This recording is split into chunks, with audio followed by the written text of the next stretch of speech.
जय श्री राधे कृष्णा साथियों। मैं भी कृष्णा के यहाँ सारा चैनल में आपका स्वागत करती हूँ। कैसे हैं आप? आपके अच्छे स्वास्थ्य और सुख जीवन की मंगल कामना करती हूँ और आपके और अपने इष्ट देव को कोटि कोटि नमन करते, बड़ों को प्रणाम करते हुए वीडियो प्रारंभ करते। साथ ही आज बात कर लेते हैं सावन के पहले सोमवार की। सावन का पहला सोमवार, सावन का वो पावन महीना जिसका स्त्रियां पूरे वर्ष इंतजार करती हैं कि सावन का महीना आएगा और उसके बीच में सावन के सोमवार आएंगे, मंगला गौरी व्रत आएगा, हरियाली तीज आएगी और उसके बीच में प्रदोष आएगा। उसके हम भगवान शिव और माँ गौरा को खूब मनाएंगे। तो वो अब इंतजार खत्म होने वाला है सखियों, क्योंकि सावन आने वाला है। 22 जुलाई से सावन प्रारंभ हो रहा है सोमवार से और 19 अगस्त को सावन समाप्त होगा सोमवार से।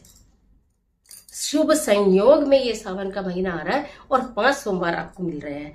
तो इस सावन के सोमवार के व्रत के बारे में संपूर्ण जानकारी लेकर आज की वीडियो में आपके बीच में। चलिए झटपट वीडियो प्रारंभ कर लेते हैं, लेकिन उससे पहले चैनल पर नए आए हैं तो चैनल को सब्सक्राइब जरूर करिए और बेल आइकन का बटन भी प्रेस कर लीजिएगा, जिससे आने वाली वीडियोस का नोटिफिकेशन आपको मिले सबसे पहले।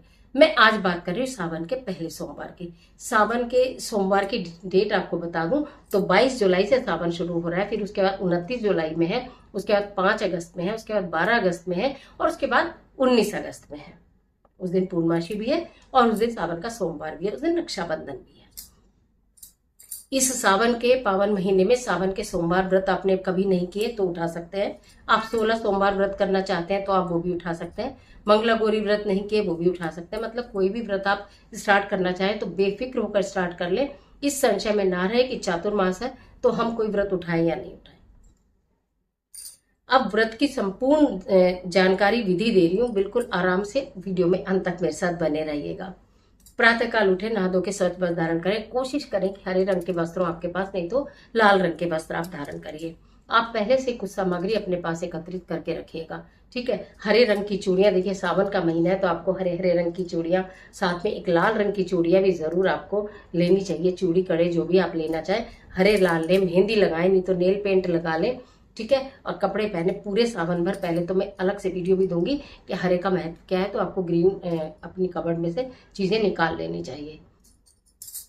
प्रातःकाल नहा धोकर जब स्वच्छ ऐसे रंग के वस्त्र, कोई भी रंग के वस्त्र आप पहने, उसके बाद आप हाथ में चावल और पुष्प लेके संकल्प लीजिए गंगा जल के साथ कि हे माता गौरा, हे भगवान शिव, मैं ये वाले सोमवार जो है सावन के, इनका व्रत करना चाहती हूँ, मेरी पूर्ण करने में मदद करें। साथ ही साथ आप ये भी संकल्प लें कि देखिए व्रत कई प्रकार के होते हैं। एक व्रत होता है फलहारी, एक व्रत होता है शाकाहारी यानी सात्विक भोजन वाला, एक व्रत वो होता है जिसमें कि आपको नमक नहीं खाना होता, केवल मीठा खाना होता है। ये आपके अपने सामर्थ्य के ऊपर है कि आप कैसा व्रत रखना चाहते हैं। फिर यहाँ आपका संशय दूर कर दूं कि आप मन में ये भ्रम बिल्कुल मत रखना कि मैं मीठे का व्रत ही रखूं नहीं तो मेरे माने नहीं जाएंगे, या मैं फलहार का व्रत ही रखूं नहीं तो मेरा माना नहीं जाएगा। ऐसा कुछ भी नहीं है। उस शंका को आप निकाल दीजिए। अगर आपकी सामर्थ्य नहीं है, आपका शरीर गवाही नहीं देता, आपको बीपी की प्रॉब्लम है या आपको शुगर की प्रॉब्लम है, तो आप बहुत भूखा नहीं रह सकते, आप खाली मीठे पर नहीं रह सकते, तो आप सेंधा नमक से बने भोजन का प्रयोग कर सकते हैं एक समय। लेकिन आप यही अपने मन में संकल्प लीजिएगा कि मैं इस तरह का व्रत करूंगी, ठीक है। वो आपने संकल्प ले लिया। इसके दिन, जिस दिन सावन का सोमवार होगा, शिवालय जाना थोड़ा ज्यादा जरूरी होता है। ब्रह्म मुहूर्त में चले जाए, जिस बीच में सुबह सुबह चले जाए तो अति उत्तम रहेगा। आज के दिन जब आप व्रत का संकल्प लेने के बाद अपने घर में विधि विधान से सब पूजा कर लीजिएगा। शिव चालीसा का पाठ कर लीजिएगा, पार्वती चालीसा का पाठ कर लीजिएगा। एक जबरदस्त वाला मंत्र बता रही हूँ जो इन सावन के सोमवार में आपको, जिसका जितना ज्यादा आप मानसिक जाप करेंगे तो आपको उतना अधिक फल मिलेगा। ओम सर्वमंगल मांगल्ये शिवे सर्वार्थ साधिके शरण्ये त्र्यंबके गौरी नारायणी नमोस्तुते। ओम सर्वमंगल मांगल्ये शिवे सर्वार्थ साधिके शरण्ये त्र्यंबके गौरी नारायणी नमोस्तुते। इस मंत्र का आपको जाप करना है। थोड़ी सी हरे रंग की चूड़ियां, देखिए मैं हर सोमवार का आपका अलग हिसाब बताऊंगी कि इस सोमवार में आपको क्या चढ़ाना है। थोड़ी सी हरे रंग की चूड़ियां लेकर आइएगा, माता गौरा को चूड़ी अर्पित करिए। अगर आप मंदिर का आपका हिसाब कैसा भी हो तो उन्हें लाल चुन्नी में बांध कर भी आप हरी चूड़ियां दे सकते हैं, लाल चुन्नी में बांध कर। नहीं तो आप ऐसे भी चूड़ियां अर्पित कर सकते हैं, हरी रंग की चूड़ियां। और मेहंदी तो आप पहले सोमवार में कर देना। वैसे तो कहते हैं श्रृंगार का पूरा सामान जो है वो माँ गौरा को जरूर चढ़ा देना चाहिए, लेकिन अभी बहुत टाइम है, पूरा सावन है तो आप चढ़ा दीजिएगा। लेकिन अभी जो बहुत ज्यादा जरूरी है, पूरा ले सकते हैं, पूरा भी ले लिए, लेकिन बहुत ज्यादा जरूरी है वो चूड़ी और मेहंदी जो आपको लेके जानी है। पान का 1 बीड़ा, मीठा पान आप मंगा लीजिएगा, वो आपको लेके जाना है। शहद आपको लेके जाना है, ठीक है, ये चीजें आपको लेके जानी है। बाकी पूजा के आप फल लेकर जाइए, फूल लेकर जाइए, जल लेकर जाइए।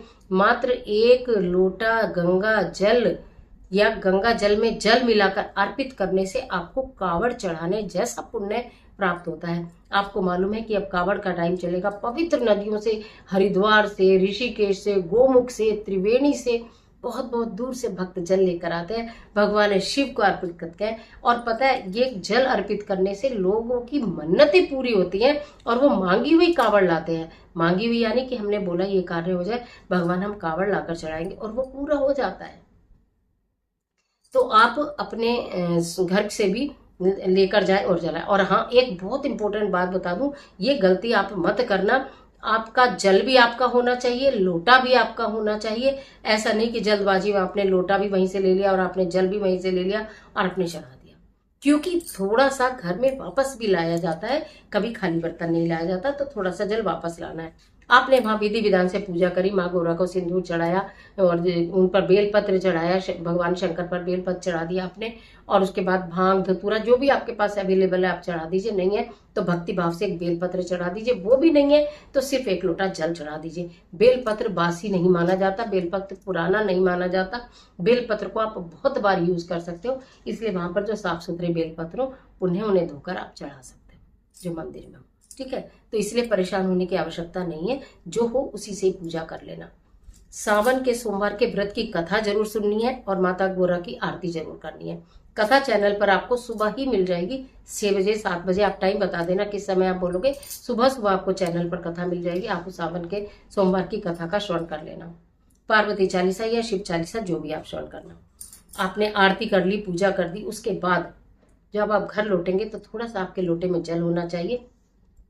शहद, जो आपने शहद का भोग लगाया, थोड़ा सा भोग लगाएंगे, बाकी वो शहद जो है अर्पित करेंगे भगवान जी पर। उसके बाद शहद आपको वापस लेकर आना है। पान का बीड़ा चढ़ाने के बाद आधा तोड़कर अपने घर में वापस लेके आना है। कहने का मतलब है प्लेट में आप अपना जो पूजा की थाली, प्लेट, टोकरी जो भी लेके जा रहे हैं उसमें सामान वापस लेकर आएंगे, ठीक है। उसके पश्चात ही आप अपना कुछ भी जल फल ग्रहण करेंगे। प्रातः काल की पूजा से पूर्व आप जल और फल ग्रहण नहीं करेंगे। आपके शरीर की सामर्थ्य हो आप व्रत रखो, नहीं रख सकते हैं तो पूजा के पश्चात आप अन्न ग्रहण कर लो और शाम को भी अन्न ग्रहण कर लो। नहीं रख सकते हैं, लेकिन पूजा से पूर्व ना करें तो अति उत्तम रहेगा। उसके बाद आप अपने घर दिन में जल ले सकते हैं, फल ले सकते हैं, जूस ले सकते हैं, नारियल पानी ले सकते हैं। और शाम की पूजा करने के पश्चात शाम को पूजा करेंगे, आरती करेंगे, भोग लगाएंगे। जो भोजन आपको ग्रहण करना है उस भोजन का भोग लगाएंगे। उसके पश्चात आप अपना व्रत खोलेंगे। ये चीजें आपको ध्यान रखनी। यहाँ सावन के सोमवार का व्रत आपका पूर्ण होता है। व्रत इस बात से मायने नहीं रखता कि आपको नमक का खाना है, कि आपको मीठा खाना है, कि आपको फलाहार खाना है, कि आपको भोजन करना है।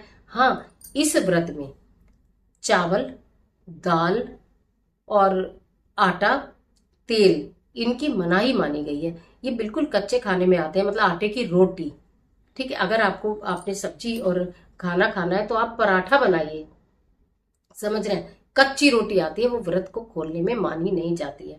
तो इसलिए रोटी नहीं खानी है आपको, दाल नहीं खानी है, चावल नहीं खाना है, सरसों का तेल नहीं खाना है, आपको रोज यूज होने वाला नमक नहीं खाना है। इस बात का आपको ध्यान रखना चाहिए। सात्विक भोजन कर लीजिएगा। प्याज लहसुन तो आप अगर आप व्रत नहीं भी कर रही हैं तो कोशिश करें, अगर पूरे महीने संभव ना हो पाए तो सावन के सोमवार वाले दिन तो आप प्याज लहसुन बिल्कुल ना खाएं। बच्चे नहीं मानते वो खा लें, लेकिन अपने ऊपर कंट्रोल करिएगा। एक दिन खाना ऐसे खा लीजिएगा, आलू से खा लीजिएगा, बिना प्याज और बिना लहसुन के।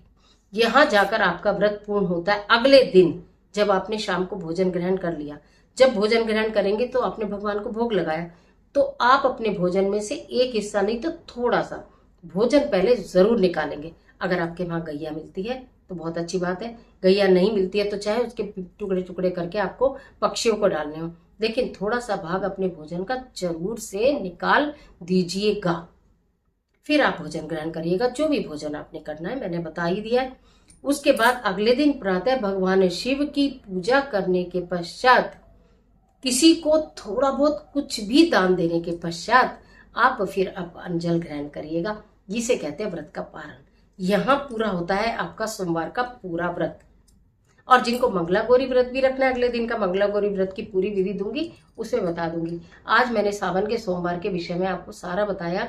बेफिक्र होकर आप व्रत रख सकते हैं, बार बार जल पी सकते हैं, आप बार बार जूस पी सकते हैं। अगर शारीरिक क्षमता नहीं है, गर्भावस्था है, तो गर्भावस्था में आप थोड़ा खाते पीते व्रत रख लीजिएगा, ड्राई फ्रूट्स ले सकते हैं।